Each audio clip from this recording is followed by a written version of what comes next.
qui peut être sauvé.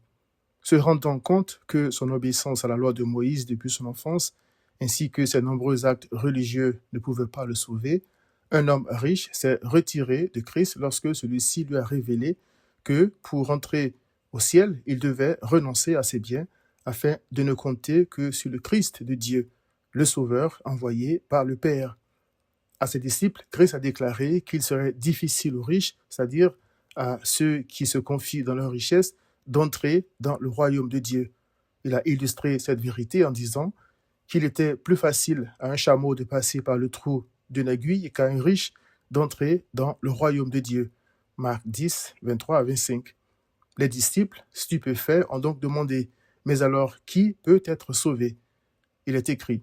Jésus les regarda et dit « Cela est impossible aux hommes, mais non à Dieu, car tout est possible à Dieu. » Versets 26 à 27. S'il ne suffit pas d'obéir à la loi, si les dons de charité et les sacrifices ne suffisent pas, et si aucun homme ne peut donner à Dieu le prix du rachat de son âme, selon le psaume 49, verset 7, qui peut être sauvé? Même si l'homme est sauvé par la foi en Christ, selon Actes 16, 31, qui peut croire puisque la foi elle-même est un don de Dieu, selon 2 Pierre 1, verset 1.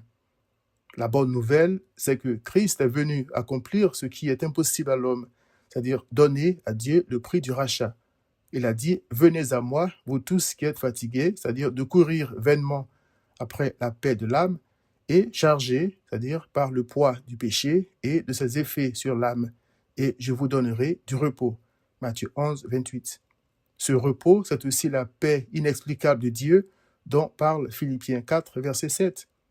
C'est un don divin et seuls les croyants en goûtent déjà les prémices dans ce monde, car Christ prend soin d'eux et ils peuvent se décharger sur lui de tout leur fardeau, selon 1 Pierre 5, verset 7. Alors, qui peut être sauvé? Eh bien, quiconque appartient à Christ. Viens donc à Christ.